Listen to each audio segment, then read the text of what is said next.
Whenever you say the word, so if folks are still transitioning back in, that's totally fine. But I'm ready. I think we're ready. I think we have everybody. Word. Okay. So, Bob, am I able to go ahead and screen share again? Yes, go ahead. Awesome. Oh, yep. There we go.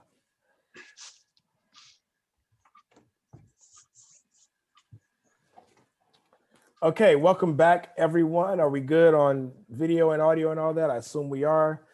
So first of all, thank you again for being willing to participate in the breakout sessions. From what I've seen in terms of all the data that were coming in, and from what our colleagues have shared about how the conversations were going, it seems like it went pretty well and that it provided a space for productive dialogue, which is what we were hoping came out of this engagement. So as you probably can recall, there were 3 questions we asked you to address in your breakout groups.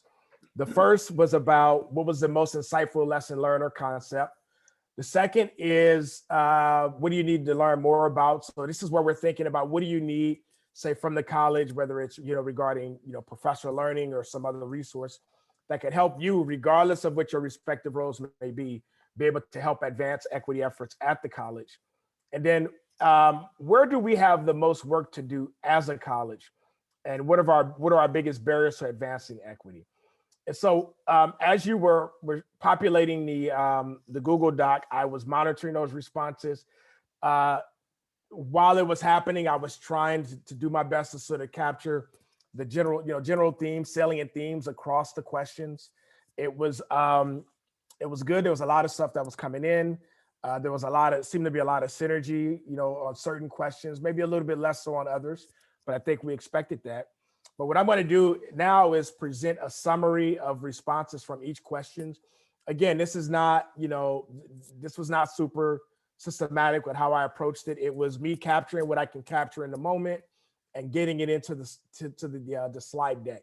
So my sense is that if we were to do a more have more time and do a more systematic analysis, or maybe even, a thematic analysis of the data, we might get some different things than what I'm going to present. But this at least gives us a starting point and gives us a sense of where folks were in responding to these questions. Okay, so the first one is most important or insightful concept.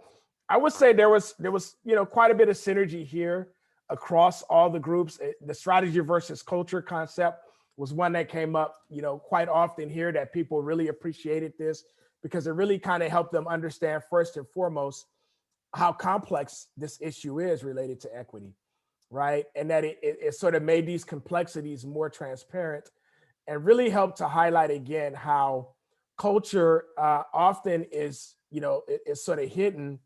It's not often as transparent, but it has a huge impact on how successful we are and being able to institutionalize equity. The other word that came up quite a bit here is the whole concept of intentionality. And the idea here is that equity is not just about checking a box or not about just doing something performative, and not just about saying, hey, we did this, so now we can say we did something. That to really achieve equity and to really institutionalize equity, and to do it in a way that's going to have a measurable impact on the institution and ultimately on student success, it really does require an authentic commitment from the entire institution. And those are sort of the 2 themes that came across. Again, this was probably the question where we had the most synergy and convergence around the themes, right? Folks were, for the most part, on the same page. Our next question asks you to share what were some things that you needed to learn more about to be able to advance equity from your respective roles at the institution. And this is where we invited folks to sort of talk about, regardless of what it is you do at the institution, what do you need more of? So, there was conversations around strategies, specifically on how do we shift cultures towards equity? And I found this one to be interesting, given the conversation we had about strategies. I suspect that when folks are talking about strategies here, they're not talking about necessarily strategies, in the traditional sense, but talking more about we need help, or we need to somehow learn how do we build our capacity to be able to shift culture towards equity. what are some things we can do? And that's going to be a big part of our call to action that we'll have a few minutes from now. Also, that there needs to be a more transparent commitment and investment. So folks talked about, having a financial investment from the institution. Some understanding on how do you role model equity and equity mindedness as an institutional leader? As a dean, how do you do that for faculty? And how do you role model that so faculty can do the same for students? That was an interesting perspective. Some folks asked about more data-informed perspectives about, really the question was, hey, this is an interesting conversation, but where are we as a college in regard to this conversation? What can our institutional data tell us about, that can give us some insight about where we may be equity enriched and where we may have more work to do? More spaces to have productive conversations about race that came up quite a bit. A better understanding about where are we equity enriched and deprived as a college. So, the one that we just talked about previously. A better understanding on knowing what we don't know. So some folks shared that, yeah, it would be good to know how I'm being perceived by students and what am I doing that's working or not working. Like if I had some feedback about that, that would be helpful. And then finally, some guidance on how do you infuse equity and equity mindedness as someone who may not work with students in the classroom. Like, how do I do that as a classified professional? Or how do I do it in some other important role at the institution? And then finally, this last one asked about the biggest barriers to advancing equity at the college. So knowledge gaps is one that came up quite a bit. So just kind of understanding, like, some folks would say, I really didn't know about all this. And I really don't have a strong understanding of what an equity culture is, what it looks like, and how to create it. So, that's a barrier. More openness to dialogue came up quite a bit.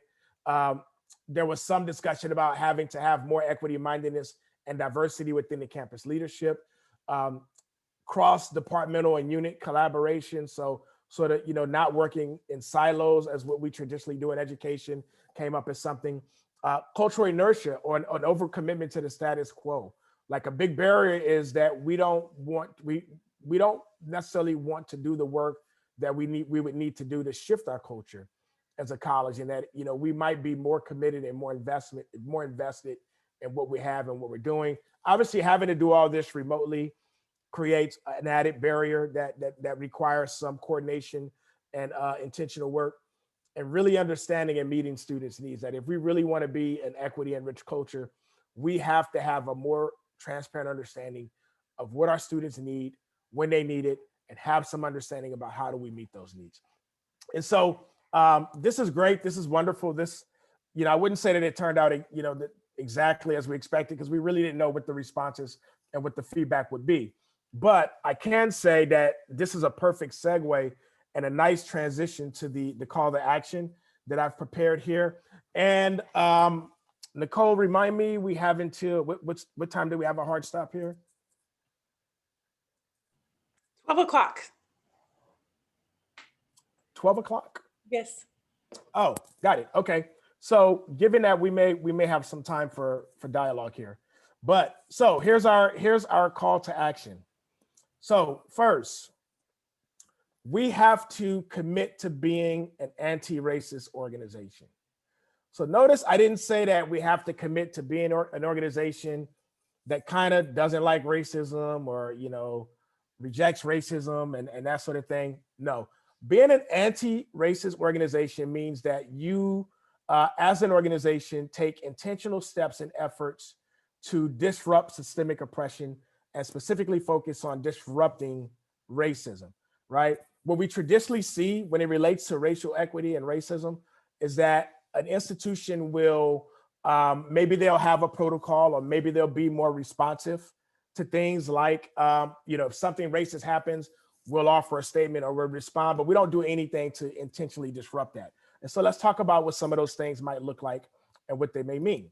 So, for example, first we have, yes.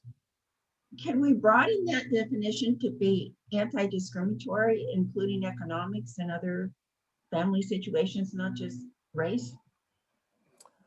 Well, there's a reason why we intentionally focused on racial equity in today's conversation. And I would say a big part of that is because of, some of the larger systemic issues that we're seeing around race.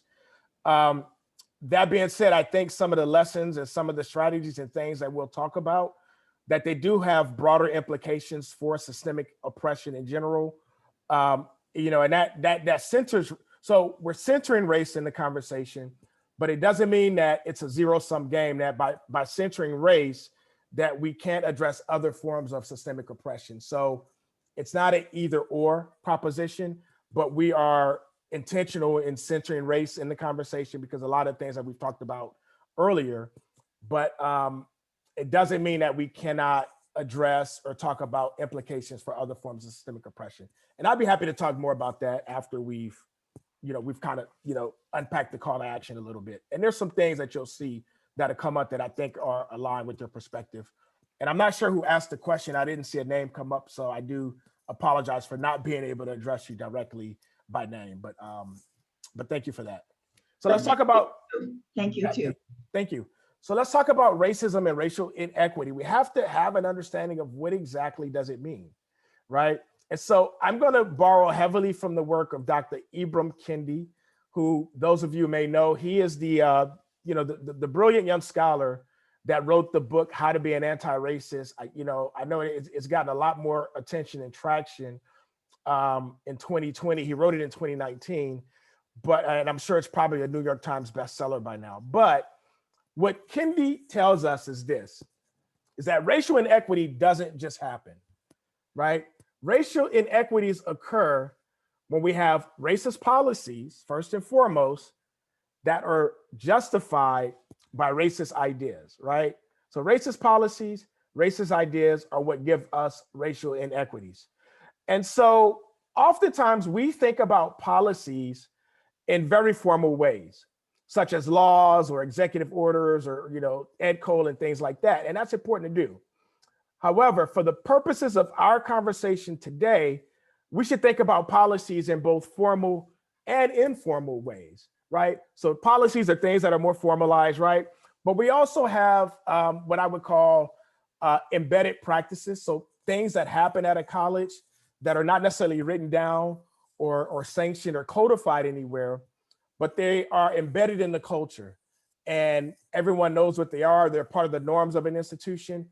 And sometimes those practices, those embedded practices can have the same effect as a racist policy. So when we talk about racist policy here, we're talking about policies in both a formal and an informal sense, as well as embedded practices.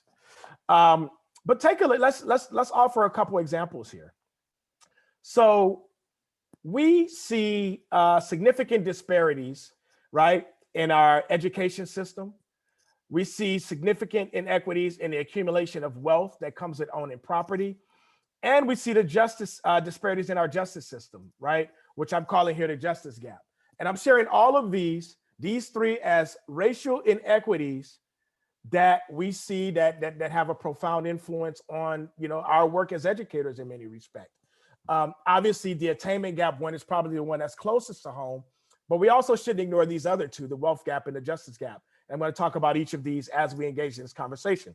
So then the question then is, what are the racist policies that contribute to these racial inequities? So if we're talking about the attainment gap, it's school segregation.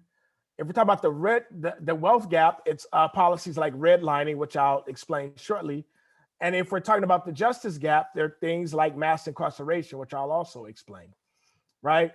And so the idea with regard to school segregation, let's start there. The racist policy was justified by the racist idea that Black and Indigenous people of color are intellectually inferior to whites, and so they do not deserve schools of equal quality and should not be educated in the same spaces as whites, right?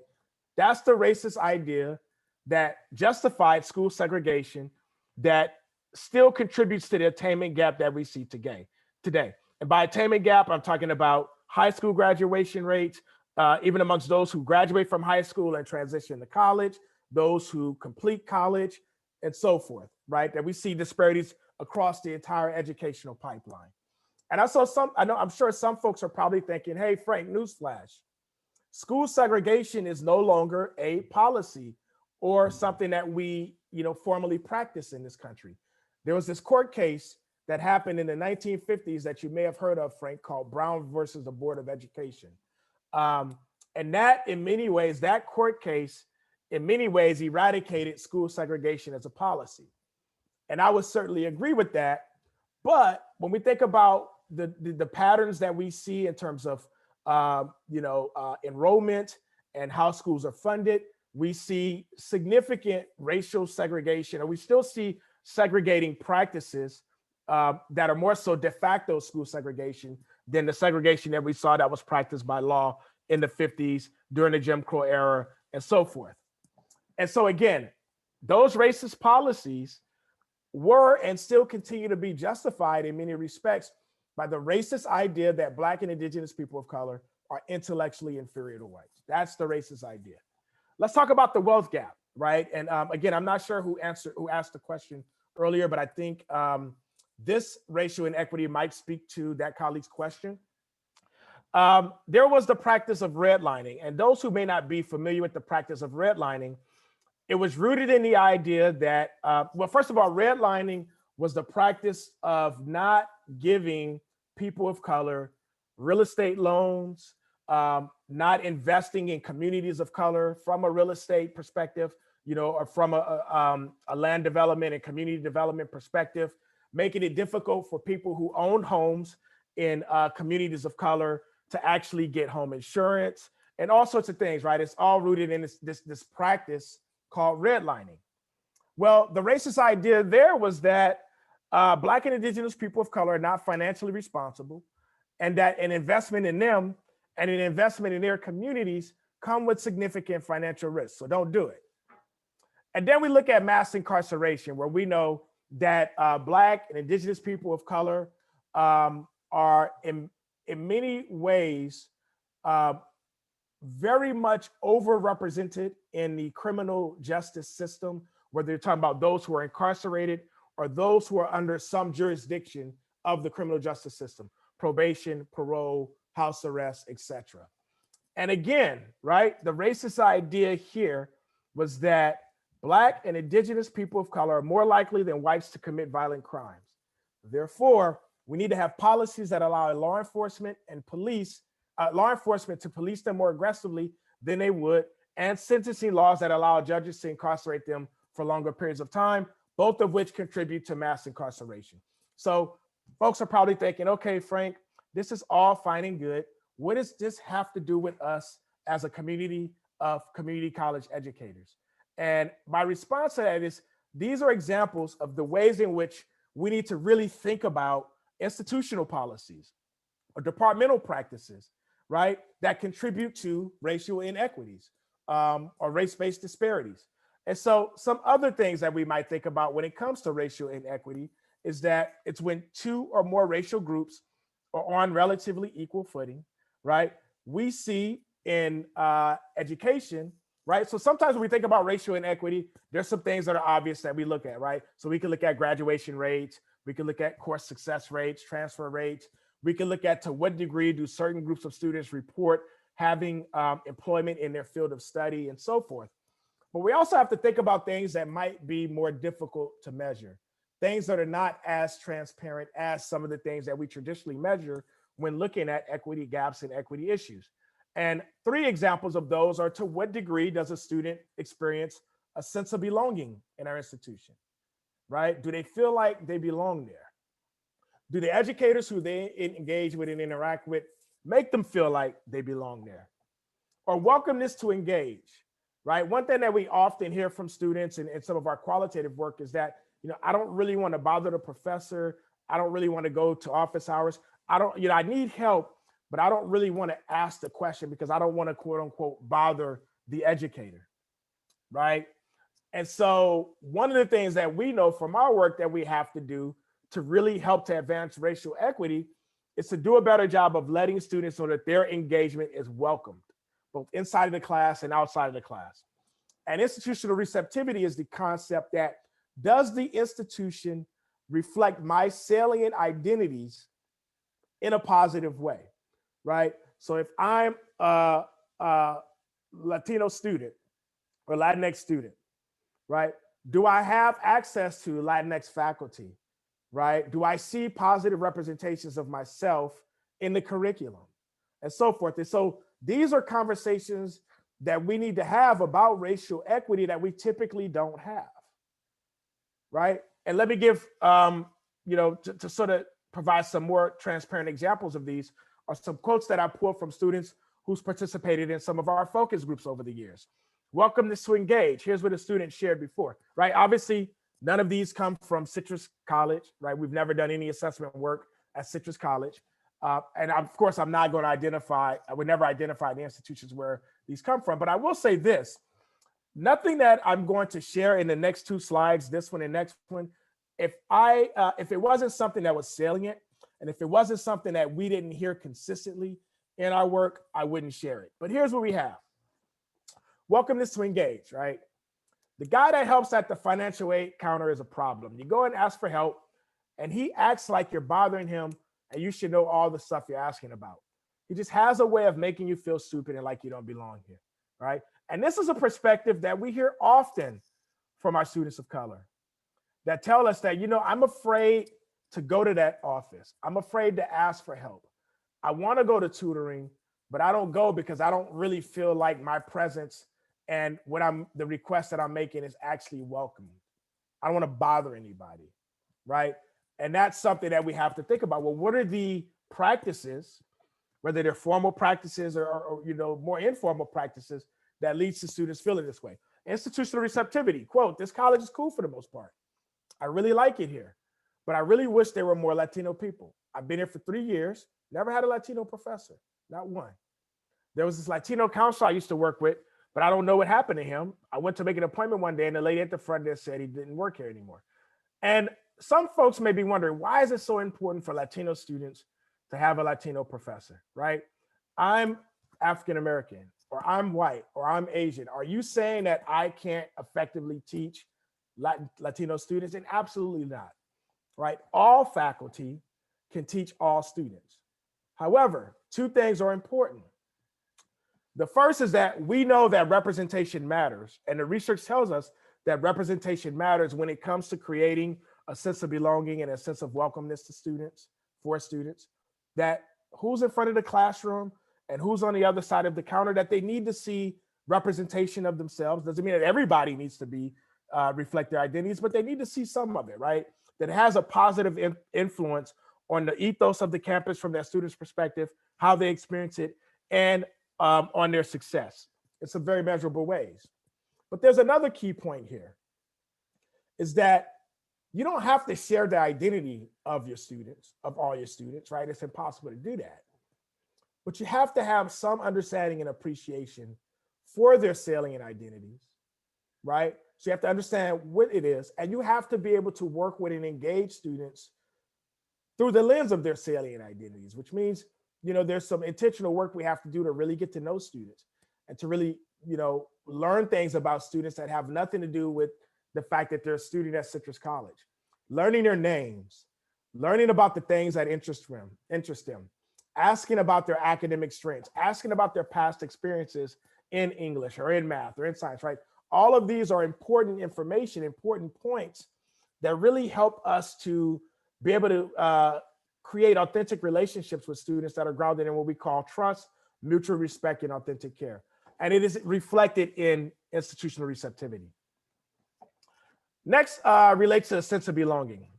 First quote, there's a disconnect between the minority students and the English department. The instructors from the math department, they tend to care more. Not all of them, but a lot of them do. I don't know why it's like that with the English department. Maybe it's just a perception that they have of us, or they just don't like minority people.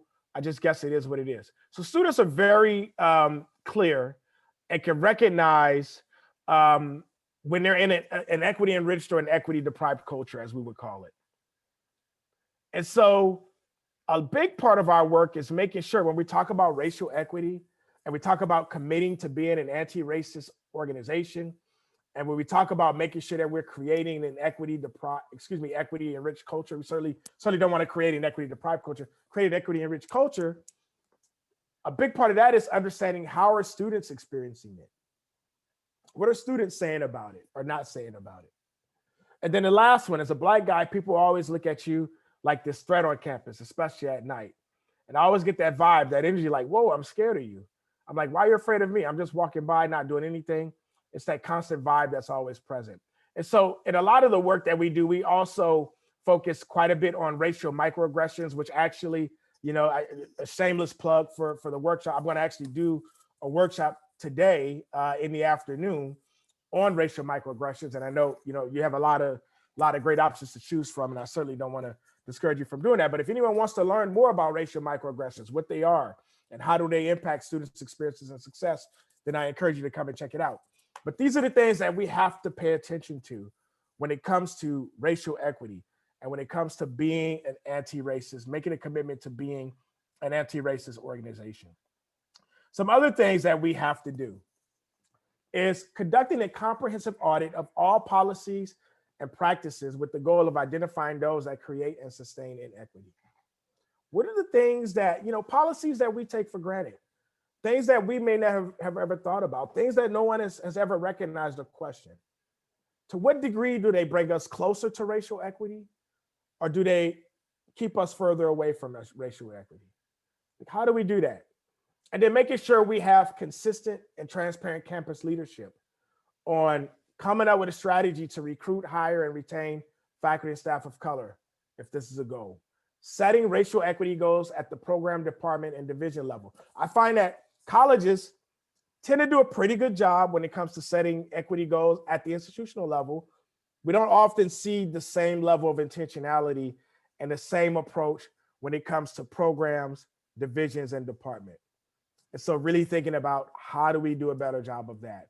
Making sure that we're routinely assessing the campus climate and identifying points of intervention, whether you're doing this with a campus climate assessment tool or some other strategy, but having a sense of what is the racial climate of the campus? For whom is it working? For where are there issues and challenges? And how do we be more intentional and proactive in disrupting where there's issues and challenges?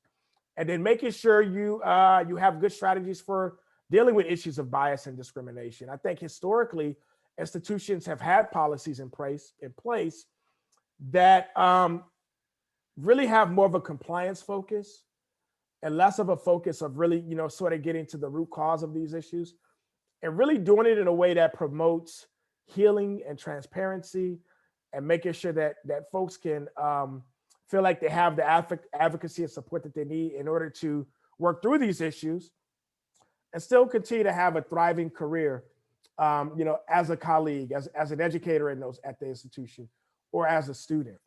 And I know that can be incredibly difficult to do because there's compliance issues and there's legal issues and there's all sorts of stuff.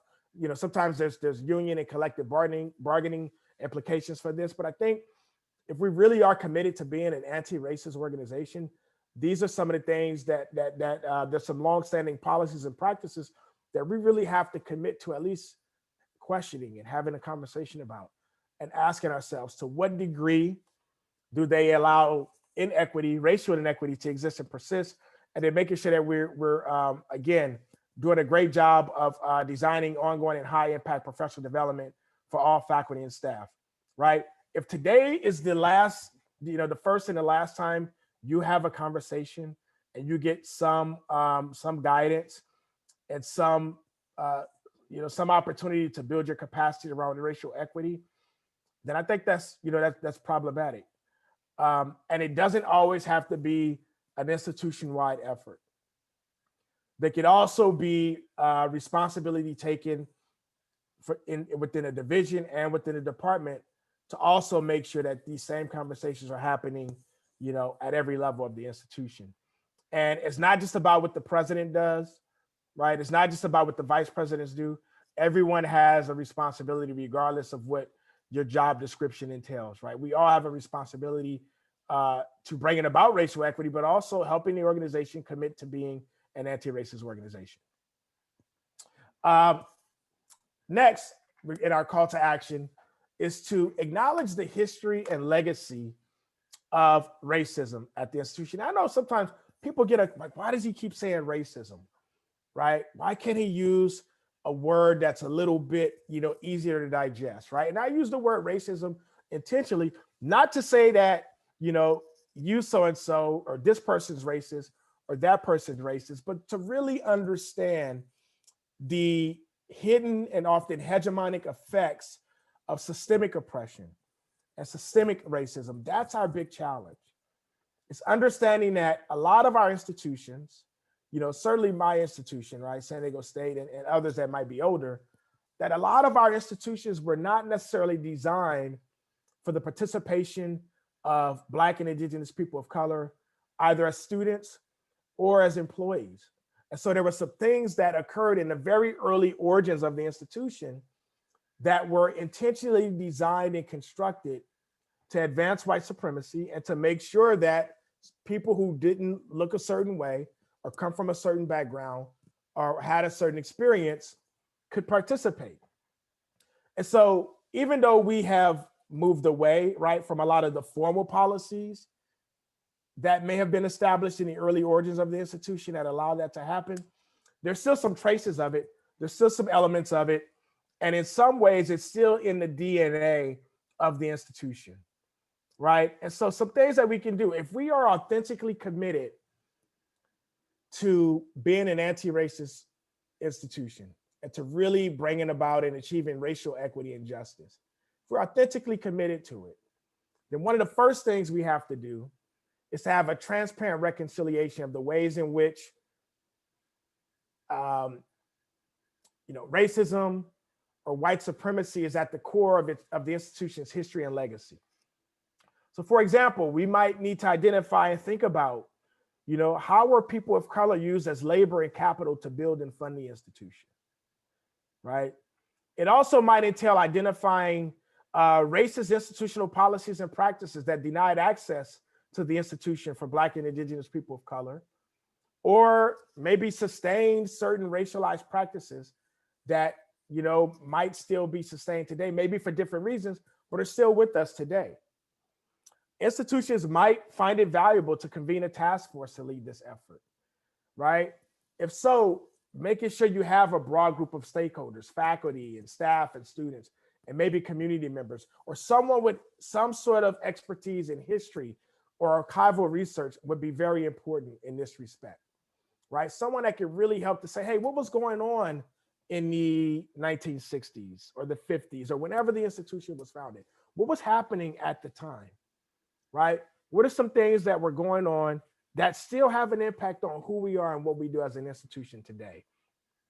And some other things we can do is making sure you're sharing the findings publicly, right? Making sure that there's some public conversations about this. Again, not with the goal of calling anyone out, but with the goal of saying, hey, this is where we were. This is how we got there, right? This is where we are. And if where we want to be is to be more intentionally anti-racist and to be an institution that's committed to racial equity and justice, these are the things that we have to do to get there. But we can't get there without having some recognition of how we got here. Another key step here is doing something to reconcile the history and legacy of racism. So doing a comprehensive audit of campus rituals, symbols, artifacts that may have been rooted in racism that we may not even recognize and understand. Looking at campus statues or buildings that may be named after certain people or mascots or other traditions that might be intentionally or unintentionally racist. And then finally, making sure that we have some tangible ways to reconcile and atone for this history. So for example, you might think about creating a scholarship to fund BIPOC students. So you might name an important campus program after a prominent alum, maybe the first alum who might have been a person of color to graduate from the institution or to work at the institution, right? Whatever it is you got to do, right? Think about what are some ways that we can sort of, acknowledge where we were as an institution, recognize that none of us were here today, were there at the time, but acknowledge our history and acknowledge it with the understanding that, it happened, we want to move away from it. And here's some things that we can do to sort of change our DNA and to change a history that's deeply rooted in our identity as an institution. We also have to do what we call lift minoritized voices. And so any comprehensive plan to be anti-racist, to bring about racial equity and justice, must include an intentional approach to lifting the voices of students and employees, right? Those who may have experienced racism. And this is important for a couple of reasons, right? Let me tell you why. The first is that it can be both instructive and healing for those who've been targeted, or for those who've been disadvantaged, to actually be able to tell the story. Hey, this is what happened. This is what I've experienced. This is what I experienced as a student. This is what I've experienced as an employee, right? And here's what it's like. And here's how it's impacted my health and well-being. Here's how it's impacted my success. And here's how we can do a better job as a college, as a department, or whatever it may be, right? To move away from what we're seeing. A lot of times there are things that are happening where people suffer in silence, where folks don't really know what's happening. And when you hear the stories, and I often hear folks say, wow, I didn't realize that was your experience. I didn't really know that's what was going on. I didn't realize that my actions, or the actions of what we were trying to do, as an organization, had that effect or had that impact.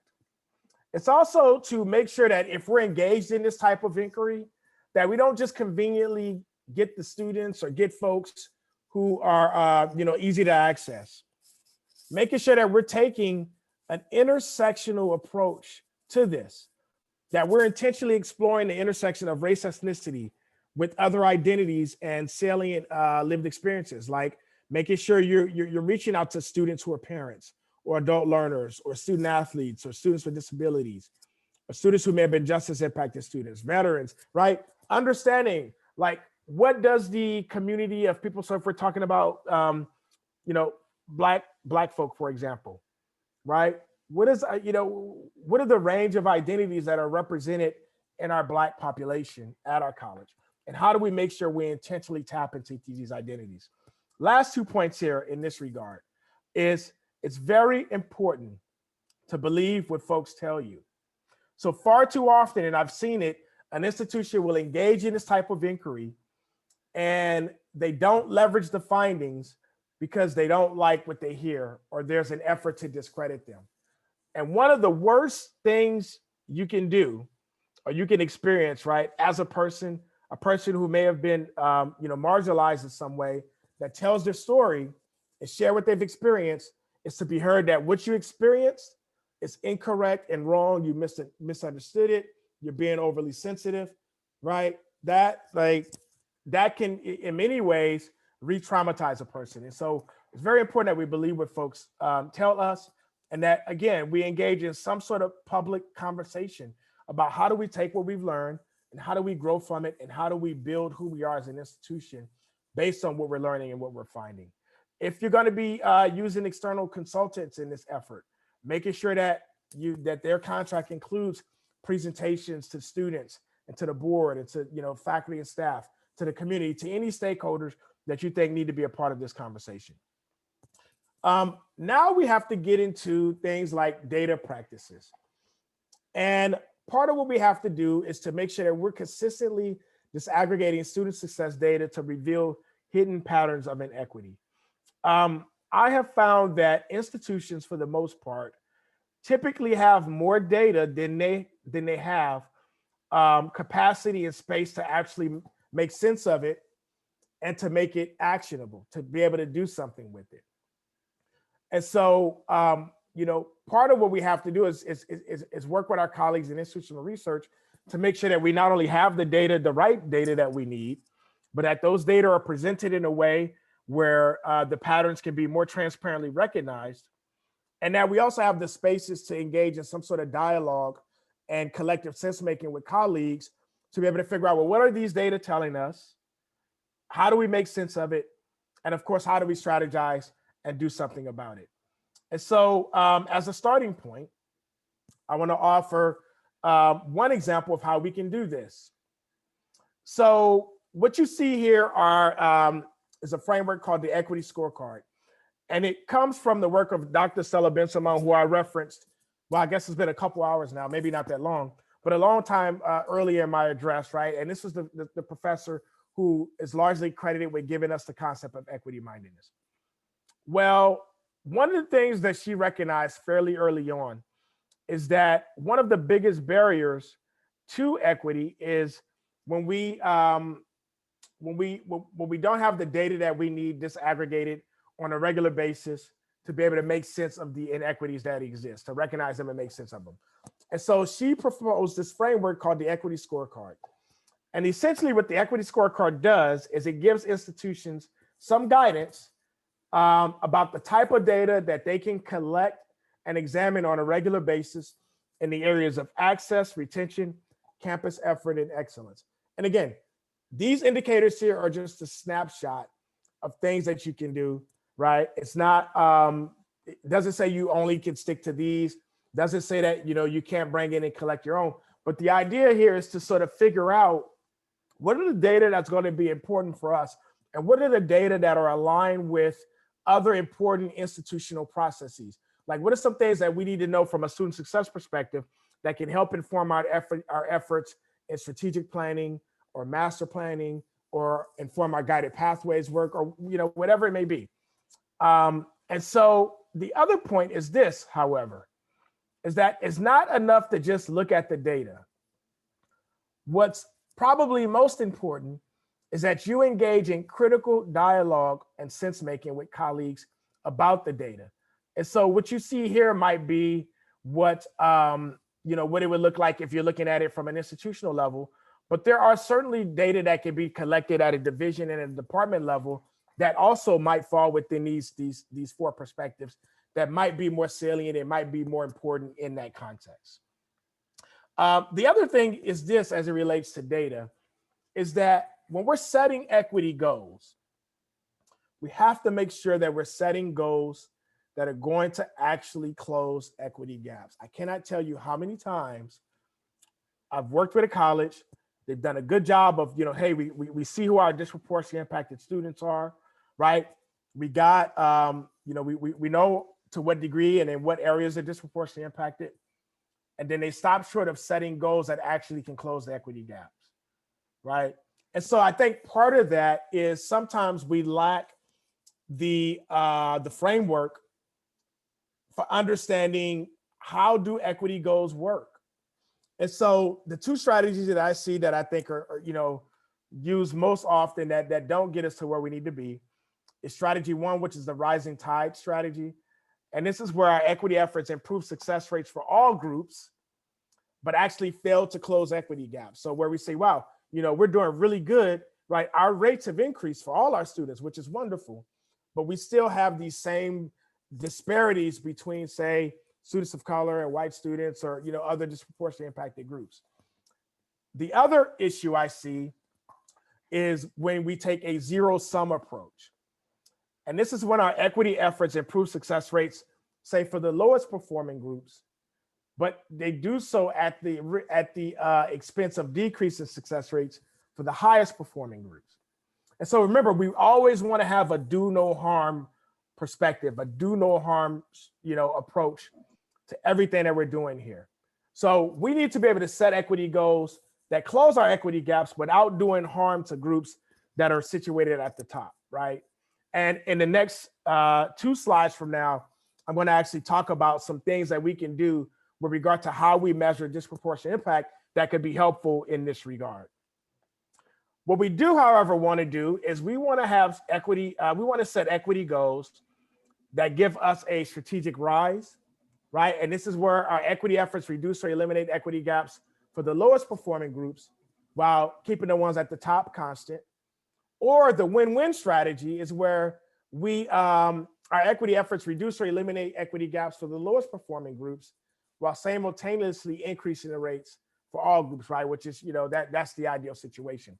Some folks may think, Frank, I'm a classified professional working in outreach. What does this have to do with me? And here's what I would say to that. 2 things.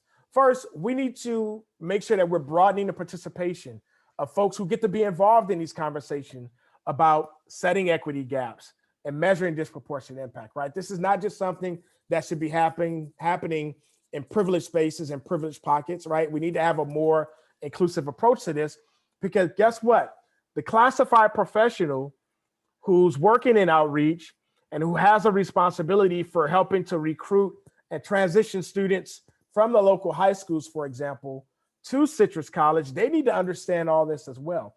And they need to have an understanding of how what they do has an impact on some of these larger institutional processes, right? How your work either contributes to disrupting inequity at our institution or actually allows it to, sustain and persist. And so again, this has to be a broader conversation, and it can't just be the folks who already understand data or the folks who are more quantitatively oriented. Those are the only ones that get to have these conversations. I would say this: the responsibility of our colleagues who are working in institutional research, or anyone who has the capacity to be, to sort of be leading this work, has to approach this from a coaching perspective. Meaning that it's not just about sharing your expertise. You also have to make sure you're bringing your colleagues along, that you're helping to create opportunities and strategies for them to be able to engage in productive dialogue and conversations about equity gaps, even if they aren't statisticians, or if they aren't, have a strong math background or whatever it may be, because their perspective and their work is equally important. Let's talk about measuring disproportionate impact. And those of you who've been involved in any equity work at the college, you probably recognize some of these things. But I also see an issue here is where a college will engage in equity work, set their equity goals, but they're not making use of the broader range of strategies to measure disproportionate impact. And we see 3 here that's used pretty consistently. The percentage point gap index, which is probably the one that we see most often, is where we compare the difference in percentage points on an outcome between a subgroup and the overall percentage for the population. The next one is the 80% index, which is where we set the highest performing group success rate as the point of comparison. And we define disproportionate impact or inequity as any group that's achieving less than 80% of the highest performing group. And finally, we have the proportionality index.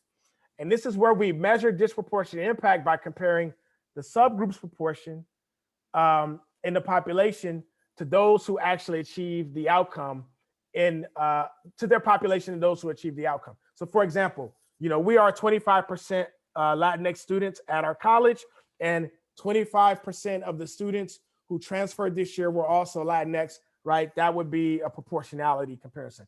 All of this sounds like, some folks really, again, what does all this mean? Why does this matter? Again, the point here is that you need to have some understanding, regardless of where you're situated in the institution, as what disproportionate impact is, which I think we've covered that pretty good today, but also how to recognize and understand how it can be measured. Doesn't mean you're going to necessarily have to be doing the measuring, but you have to have some understanding of this, right? At least, a casual understanding of this, to make sure that you can engage in the types of conversations and dialogue that needs to happen. Okay, so moving on from our data piece. Actually, there's one more slide. I don't actually have it here. I'll skip it. Maybe we'll come to that at the end if we have more time. We also have to think about racism in the context of teaching and learning. What is it? What does it look like? So I would say this: because racism is often, systemic racism is so deeply embedded in most institutional cultures. Again, it often has a pervasive but a hidden impact in every system, process, and structure at the institution. So where we see it in the context of teaching and learning tends to be situated in sort of these 3 patterns here. For example, when we take a critical look at most curriculum, by and large, we see that the perspectives and voices and experiences of people of color are largely absent. And rarely do we see positive examples of Black and Indigenous people of color and their histories reflected in our curriculum. So curriculum is one area where we have to do more intentional work around, disrupting systemic oppression and racism. There's some other places as well. So there's also the issue of invisibility and hypersurveillance. So we know that, again, Black and Indigenous people of color tend to be invisible in the curriculum, tend to be underrepresented on the faculty, right? And for the most part, invisible in coursework. However, there's also the issue at the same time of feeling a hyper awareness about your presence. The idea that others in this space are always watching you. Everyone notices when you come in a few minutes late. Faculty may be watching you a little bit closer on exams to make sure you're not cheating. And of course, this was sort of, pre-COVID, right, when we were all in person. And when the topic of crime or violence or slavery or civil rights emerges, everyone tends to look at them to share their perspective, right? And that's what the issue of being both invisible in the parts of a course and a course experience that matters, but hyper surveilled in the areas where you don't necessarily want to be, highlighted or recognized. And then this last point here, again, persistent and racialized microaggressions that tend to go unchecked. There tend to be three that we consistently see in our work: an ascription of intelligence, where we assign a degree of intelligence based on race; pathologizing culture, where Black and Indigenous students come from families and communities, are assumed to come from families and communities that don't value education; and an assumption of criminality, where Black and Indigenous people of color are associated with being thugs, deviants, and criminals. Also, where we see this last one is where there's an assumption that Black and Indigenous people of color are always looking to cheat, steal, or game the system, right? One example that we see here, this is actually more so in the context of student services, but I think it applies here, is they're just here for the financial aid. They're not here to learn. They're not really here to be students. They're just here to take resources, to get financial aid. That would also be a reflection of an assumption of criminality. Here's what I have to say about this. And again, there's a workshop on this coming up in a couple hours, so I won't spend a lot of time here. But these microaggressions tend to center on these three patterns, and they often go unchecked, but they have a profound influence on students' lived experiences, on their perception, on their self-efficacy, on their feeling a sense of belonging, on their willingness to engage, and all sorts of issues that are directly related to student success, and that ultimately are reflected in many of the trailing indicators that we use to measure student success. And so there's some intentional work that needs to happen here. Also, with regard to student services, we see some three patterns here as well. Where Black and Indigenous people of color are underserved, right? The idea here is where they're not afforded the same attention, effort, and support from student services professionals that other students are given. The second is when they're under challenged. And this is where students, Black and Indigenous people of color, are directed to less challenging programs or coursework, or even question why they would want to pursue such coursework in the first place. And third is being unwelcome. And that is where students are treated as though they don't belong in a college, a university, a library, or any other academic space, right? So the idea is here, why are you here, right? What more do you need from me? And so again, these are patterns that we see. We don't often think about or recognize them as racism. And there's all sorts of implications here for implicit and unconscious bias that we won't delve into at this time. But again, if the idea here is that we're committed to racial equity and racial justice, we're committed to being an anti-racist organization, these are the patterns that we have to recognize and that we have to intentionally disrupt as a college.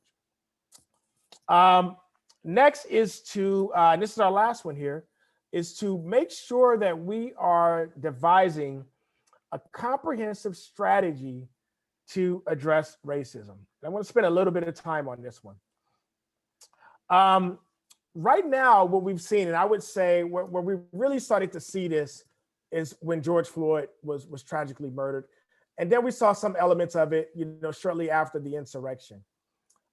We see many institutions releasing statements of support and solidarity in response to racism. And what I have found, and what tends to be the case, is that they're nice and they feel good, but they're problematic in several respects.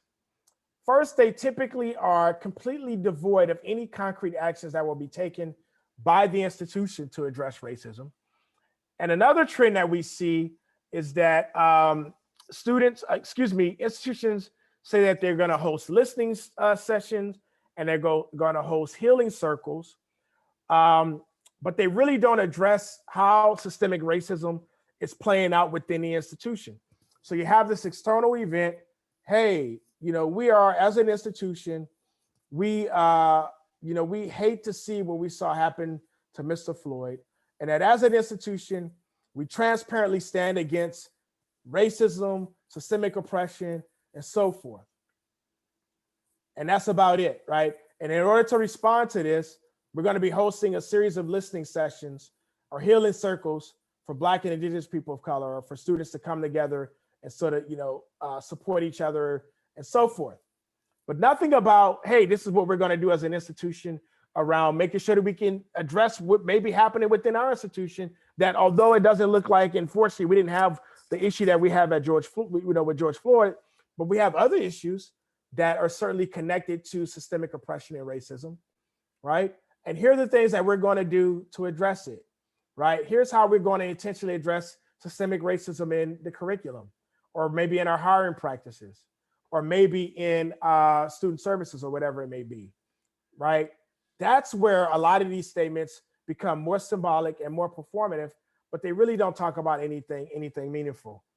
And so some things that we know that we need to do to move us closer to where we need to be as an institution is making sure that we have, if addressing racism and being an anti-racist organization and being committed to racial justice, if that is indeed an institutional priority, if it is indeed something that we value and are committed to as a college, then we may have to make sure that those priorities are outlined in our strategic plan, right, at the institutional level, but also in the plans that we develop at the division and at the departmental levels, and that we have measurable goals, and that we have resources that are invested, and that we're very clear about how we're going to realize this priority.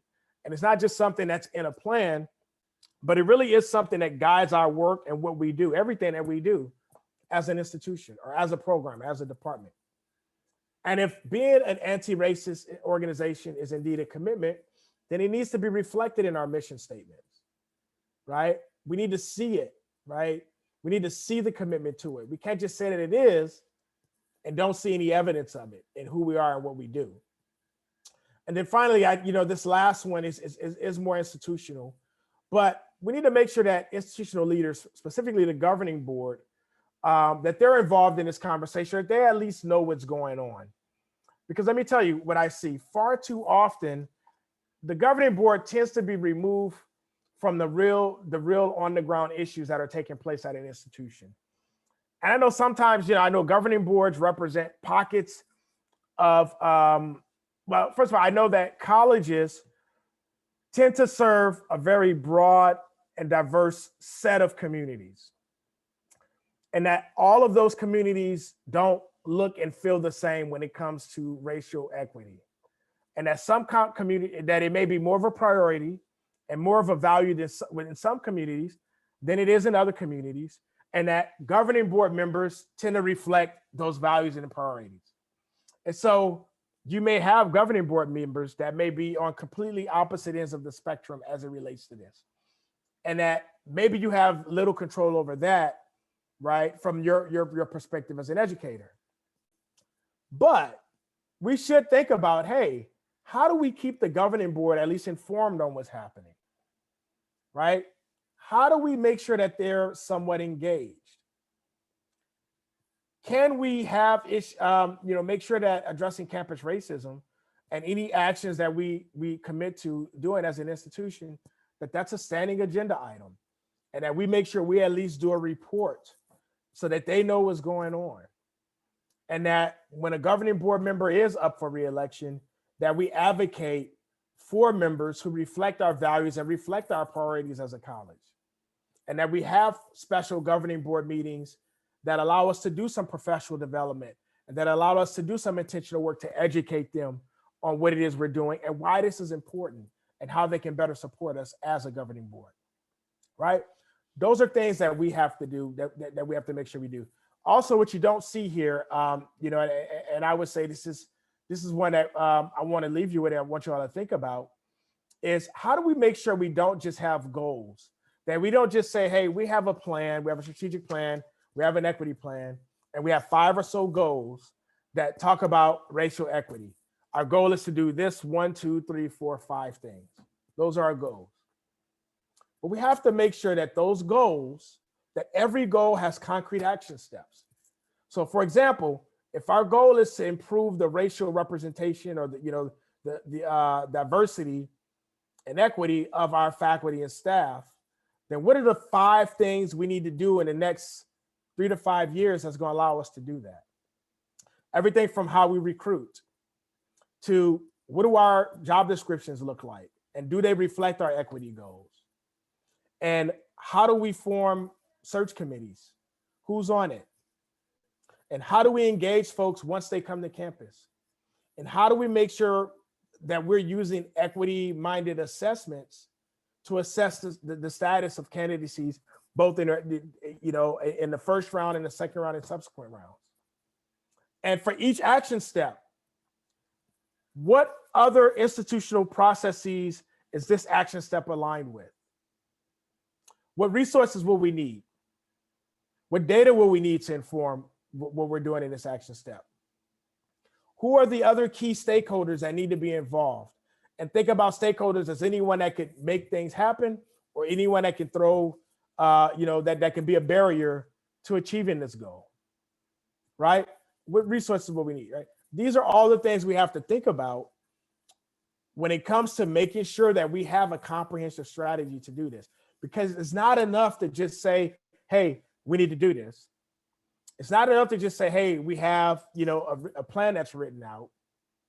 We also have to make sure that it's involved in a larger strategy that addresses both culture, institutional culture, and strategy.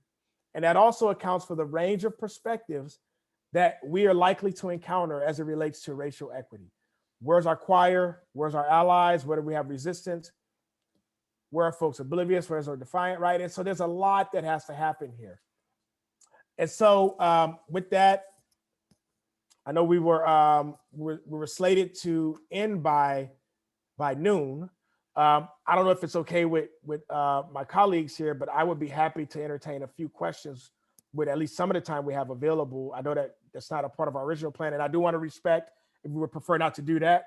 And so I hate to put folks on the spot here, but at this time, I'm going to turn it over to Nicole and Sarah and decide how do we want to make best use of what's left of our time. Thank you.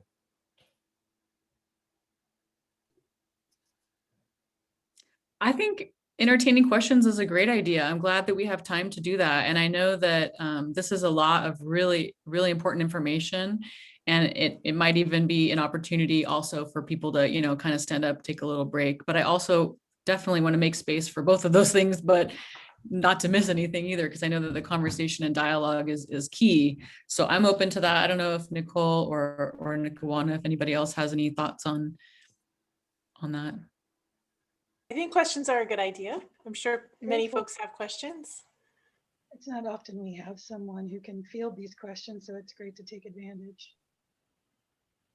Awesome, thank you. Yeah, Well, since we don't have the chat function, unfortunately, obviously there are times where you're hoping that we would have that opportunity, then we can just do that based on, I don't know, we can just kind of play by ear. And then if it's too many, then we can kind of call on people's, but I'm willing to just play by ear. And I'm comfortable with having folks unmute themselves and ask, absolutely. Or they can do the hand raise. Yep. I see Karen has there's a few questions. Let me get a different view so I can see everybody here. Or if I see Karen and Elizabeth in that. Yeah, order. go for it. Why don't you manage that? Yeah. Okay, thank you. I'm going to ask a question, specifically not my question, but a question that I think I have heard from other voices on campus, and I kind of feel like I want to ask that question on their behalf. Yeah. In terms of how do voices that stay and feel unheard become comfortable enough to share their history, the impact of their journey in an environment that overall kind of they feel wipes away any of their input from the administration level? Yeah, thank you, Karen. Really good question. So first, let me start by saying there's nothing that we talked about today is easy and comfortable, and it never will be. And so I think, part of what we have to do is embrace the fact that any conversations we're having about equity, especially about racial equity, are going to be uncomfortable. And so I think it's important that, again, this is why we have to be intentional in creating intentional spaces for this to happen. And in those spaces, before you even start to have the dialogue, you got to have norms. You got to have ground rules. You say, okay, this is how we're going to engage. This is how we're going to hear each other. This is how we're going to respect each other. And we're recognizing that we're going to disagree and that we don't have the same experience. We don't share the same perspectives, but everyone who's here has something valuable to offer that that can help increase all of our collective understanding about where we are and where we need to go and where we need to be, right? And sometimes at the very early stages of this, it's better to have a facilitator, right? And it doesn't have to be someone who's, someone like me who's outside of your campus. But let's say I'm going to pick on the communications department. Maybe you have you have a colleague in counseling who's really good at facilitating dialogue and conversations, that you bring someone in that can help scaffold this for you and your colleagues, right? That can help lead you in a conversation about ground rules, that can help make sure that, there's equity in the space and that everyone is feeling heard. And that when there is disagreement, that it's a productive dialogue. The last point I'll share is that part of the early conversations has to be, well, what are we hoping to gain from this conversation? Is this an opportunity for us to vent and sort of share things that we haven't had the opportunity to share? And there may be value in doing that, but are we having this conversation with some transparent goal or outcome in mind? That we need to have this conversation to figure out, how do we improve our curriculum? Or, how do we, when we're going out and doing this search for a new faculty colleague, how do we make sure, we're yielding a diverse pool of candidates, right? Whatever it may be, I think having some shared vision on what the goal is and why we're doing it is also important. And Karen, I know you're probably thinking this, everything you just shared, Frank, that's all fine and good, but it doesn't really account for the spontaneous interactions and the moments and the things that happen, right? Where maybe you're in a faculty meeting, or maybe you're in a guided pathways meeting and something racial kind of comes up. How do you sort of create the space for that to happen? And I think it's just understanding that those things are going to happen, and that part of what I hope comes out today is that there's a broader recognition of an institution that this is where we have to, we have to do some intentional work. We have to do some more, professional learning in this area to kind of help lift this as an institutional value, and to make sure that it's not just valued, here and there, but that it's valued across the institution. And so that's a long journey, right? If this is the first time you're hearing this and have it, like, this is not, you're not going to be there 6 months from now, right? Oftentimes it takes several years of intentional work for a college to get to that point. But understand that, it's a process, and that it's important, and that it can happen. And I'm sorry, I'm going to try to be more, so I tend to, I get a question and I tend to kind of go on. And so I'm going to try to be more brief in responding to these so we can get as many questions in as possible. And so I do apologize for that, Karen. Thank you. And I thank you for your question, and thank you for asking first. I know going first sometimes is the hardest. All right, the next hand I saw was Elizabeth. I don't see Elizabeth anymore, but if Elizabeth, if you're still there. Oh, there you are. Awesome. Yeah, thank you. Yeah, absolutely. I don't have a really well formulated question, but it has to do with COVID. Yeah. And I just feel kind of disconnected from my students and their experience. So I'm wondering if you have any tips regarding equity in this in this specific situation that we're in. Yeah, I would say COVID has had a devastating impact on our equity efforts, because so much of our equity efforts are about creating and sustaining community. And so much of what we do as educators is done in community and in relationship. And it's hard to have community, and it's hard to have a relationship via Zoom. Well, I don't know. I guess people do meet, and, they meet online, and, they go on to have, long partnerships and marriages. But I mean, it's, our institutions and the structures within it weren't necessarily designed to do what we're doing remotely. And also, Elizabeth, what I hear you say is a lot of us, and our students especially, I hear this often, are grieving the loss of a community, because for some students, right, going to campus and being able to study and work and do their campus thing, it provided a nice separation from these other aspects of their life that they can kind of compartmentalize for the time while they're on campus. And I know all of us as educators, part of why we are educators is because we value being in community with our colleagues and with our students. And so we have to do some things to, two things. First is we have to try to figure out, how do we create this community virtually? And so that might mean, doing some informal meetups via Zoom. I'm not encouraging anyone to drink, but, if, you and your colleagues used to do happy hour, maybe you do a Zoom happy hour every now and then, right? But try to do what you can to recreate it, recreate the community. Or if there is an opportunity to meet meet in person, maybe you do it in an outdoor space, obviously wear your mask, social distance, all those things. For students, I think we have to sort of stick to the classroom space in doing that. And so, trying to figure out, how do we create assignments and, programs and other experiences that are not necessarily about, you're going to get a grade on this, but they're all about, reestablishing, recreating, and sustaining community. The last thing I would say that we have to do, and this is what I heard embedded in your question, Elizabeth, you didn't ask this, but I really think self-care now is more important than ever before. So we have to unapologetically care for ourselves. So whatever you need to do, if you like to, if you need to wake up and meditate in the morning, or pray in the morning, or exercise, then you need to say, hey, I can't do the 8 o'clock meeting like I used to do in person, because I need this first hour of my day to do the things that I need to do to build my capacity to be my best self. I got to do that. And so, and we got to be unapologetic about that. And that's easy for me to say, right? As, someone who may not be up for tenure, or, I know that there's a lot of status stuff that's embedded in that, but that's another value that we have to create as an institution, right? It's the value of self-care for ourselves and for our students as well. I know that Jesus had a question earlier, and Laura has her hand up, I see on my participants You ready? window here. Okay, let's go Jesus and Laura in that order. Well, Dr. Harris, thank you for joining us here at Citrus. Thank you. I wish I could be there in person. Hopefully this is not the last time we get to be with each other, but thank you.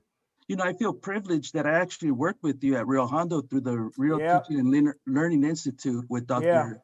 Juana Mora. Yep. And I could tell you that you make it seem very, very easy.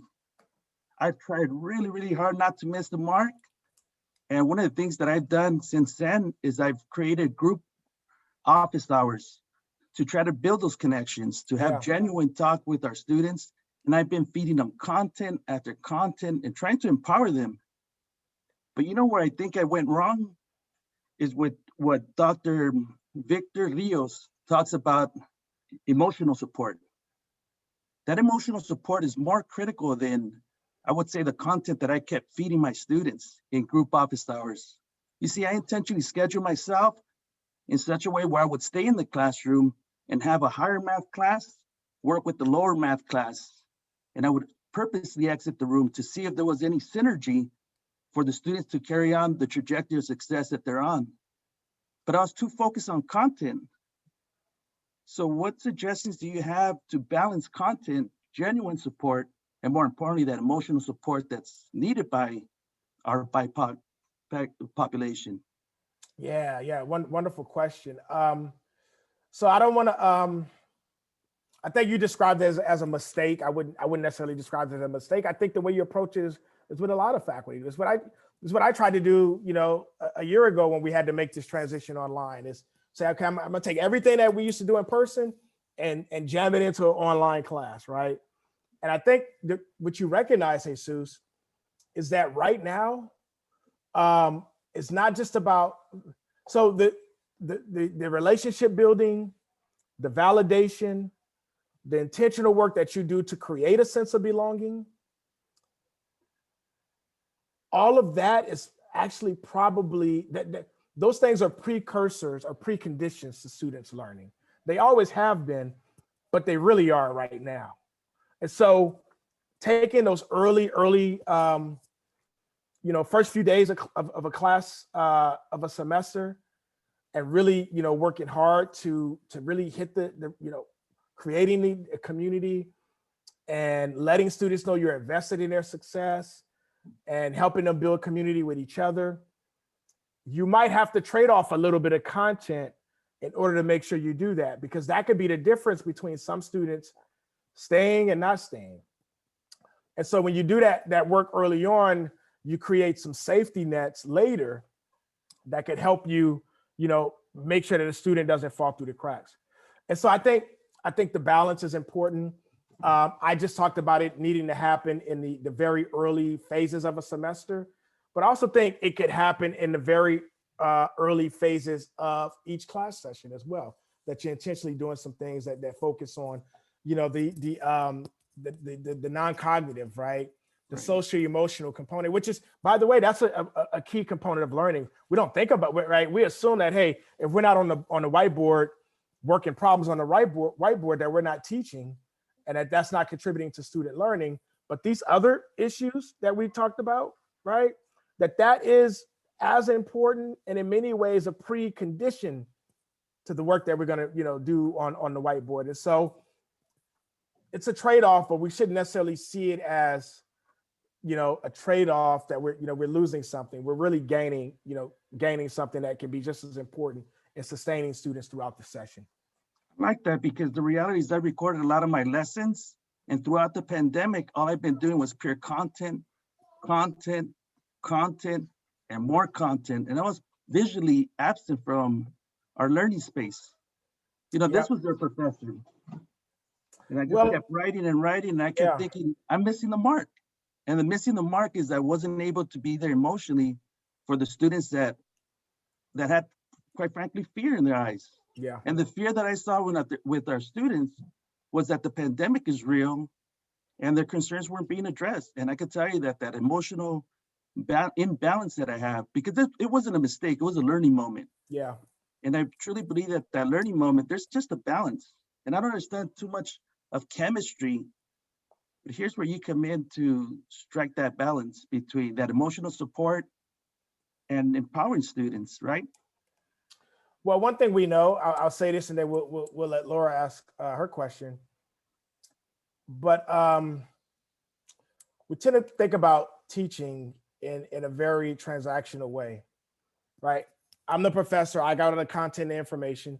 You're the student, you don't know anything.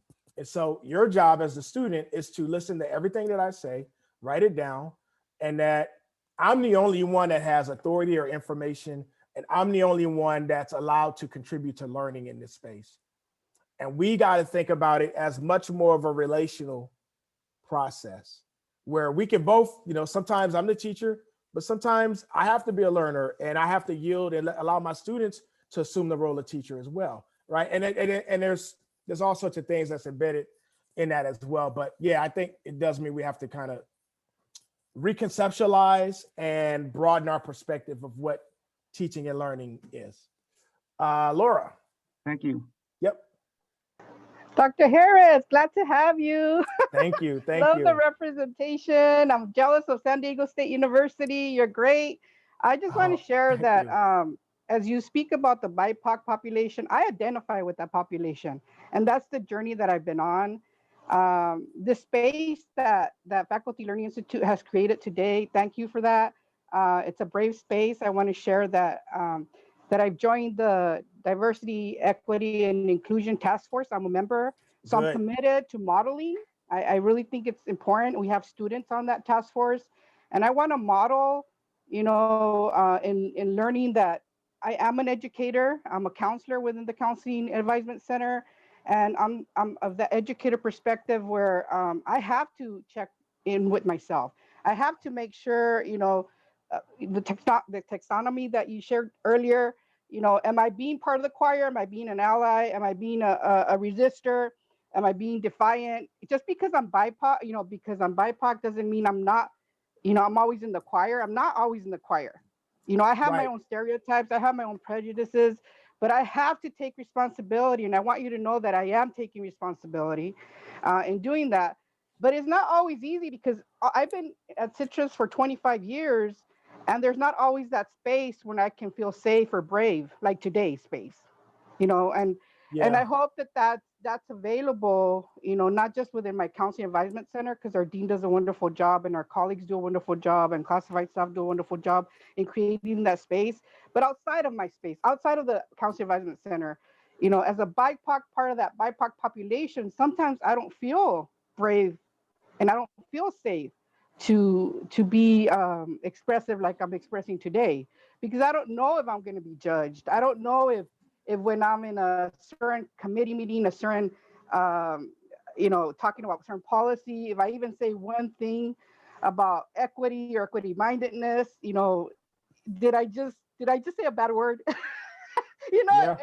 it's just, so thank you for doing this today. Thank you to the Learning Institute. I really appreciate this today, but I'm telling you that I am committed. I'm not going to remain complicit, but it's all about modeling, and I will do my best to make sure that I balance the strategy and I balance the culture so that there could be that follow through and that ongoing thing for our students. So thank you for that, Dr. Harris. Yeah, thank you, Laura. And I'll respond briefly. Two quick things. I know Professor Nikawana Shaw is providing some important leadership to the Diversity Equity Task Force. I think I'm referencing the right group. I know sometimes they could be more, but yeah, she does an amazing job, and is could just as easily have led this conversation that I was tasked with leading. And so I feel good about the leadership of the group and those involved. The second piece I want to share is that, yes, we should not assume that just because we have a BIPOC identity, that we get it and that we're immune to deficit perspectives and being a resistor, right? That is, sometimes we can be complicit in our own oppression, as I like to describe. And so we have to do the internal work and intentional work, and we don't get a pass just because we identify, as part of the BIPOC community as well. And so, yeah, that's what I would have to say about those two things. But thank you so much. I know Justina and Anna have their hands up as from what I've seen. So I want to make sure we have space for them too. Go Absolutely. ahead, Justina. Thank you, Dr. Harris, for addressing us today. I heard you say that sometimes policies we adopt are not intentional, but they often create a culture of inequity. As a counselor, my value is often reflected by how many educational plans I create. And it's not so much about the connection I make with students. I know that, it's implied that that connection is made at the initial appointment. And that's why all students should visit a counselor at the beginning. We have the training in our graduate programs to be able to do this, and are the experts in this field to be able to create that connection. But I understand, things like ed code and student success and, all of those things, and obviously not having enough resources, like not enough counselors to do the work, often pressures, even management to push individuals to make it more of a transactional experience for students. Did you create an ed plan? Because that's really where my value is. Did I guide them on what classes to take?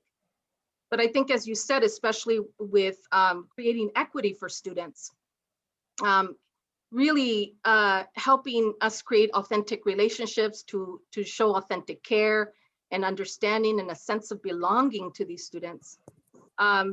We need to really hear the students and their story to be able to connect with them and have them, build rapport with them, obviously, so that they know that we're there as mentors for them and that we understand where they're coming from. But I think that sometimes, and this is a conversation I was having with a lot of my colleagues across the state recently, about, quickly get through the student and make sure you create a plan and mark it. And that's the check mark that we create to show that we created work. And I think that's valuable, but it doesn't take the place of creating that authentic relationship with students. And we are one of the few colleges in the state that still uses 30-minute appointments with students at the very beginning in that initial appointment, where I think is critical to be able to connect with these students. And I look forward to working with the college to change that, because I think that is one of the places that we really need to make a difference. And we can make a difference to really ensure that the student feels heard and connected to the college to continue, and use us as a way to help them along the way, because they will reach back to us if they feel that we understand where they're coming from. So anyway, just wanted to say that. Thank you, Professor Justina. 2 quick points. The first, I want to share a quote that has really informed the work that we've done. Is every system is perfectly designed to achieve the results that it gets, right? And so sometimes we have unintended consequences or unintended results or unintended outcomes. We have things that happen that we don't want to see happen. But those things that happen are the result of what we have intentionally designed and created and sustained. And so if we were starting a college today, a community college that serves a diverse group of students, like a Citrus College, counseling would probably look very differently than it traditionally has in that college, right? Ed plans might be a part of that, but we would probably be doing more around case management.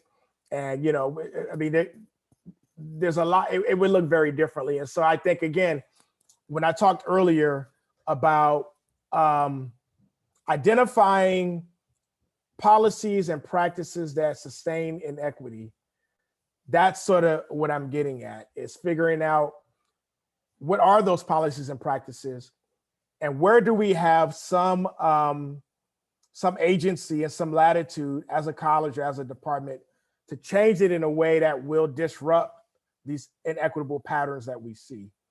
And I know Ed Code gives us less flexibility at times than other things, but where we have flexibility and agency, that's what we need to intentionally do.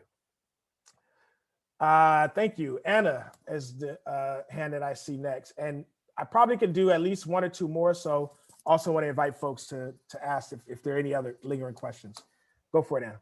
I didn't have a question. I wanted to thank you for all the vocabulary you've given me to talk about this issue, and to point out that when everybody's back on campus, Sarah and the staff at the library have given us such a rich library of resources. And that's where I got the how to be an anti-racist, and I talk about it in my class, and one of my students found the whole text on EBSCOhost. So everyone here has access to that text, and it has changed my way of thinking about everything.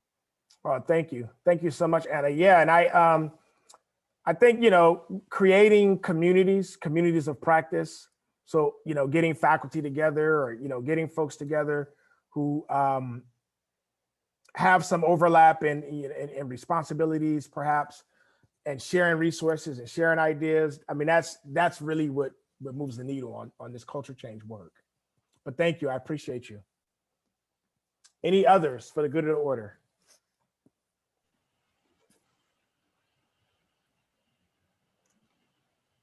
Okay, well, again, I want to thank everyone. I mean, there's still 230, I don't know how many we started with, but there's still like 238 people here after 3 hours or so. So I like, I'm hoping that you're here because I had something valuable to share, not because you have to be here for flex credit, but if you are, I still appreciate you being here. But yeah, thank you. I've enjoyed this. Again, I hope this is not the last conversation we get to have together. I would love to join in person when circumstances allow. But thank you. Thank you for the work that you're doing, and have a good rest of the semester. And with that, I want to turn it back over to my colleagues who, Nicole and Sarah, thank you so much. Thank you, Dr. Harris. Thank you for sharing your insights and for facilitating such a great discussion with us today.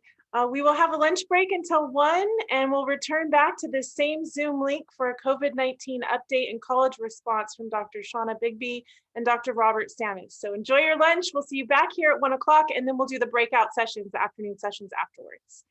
Bye.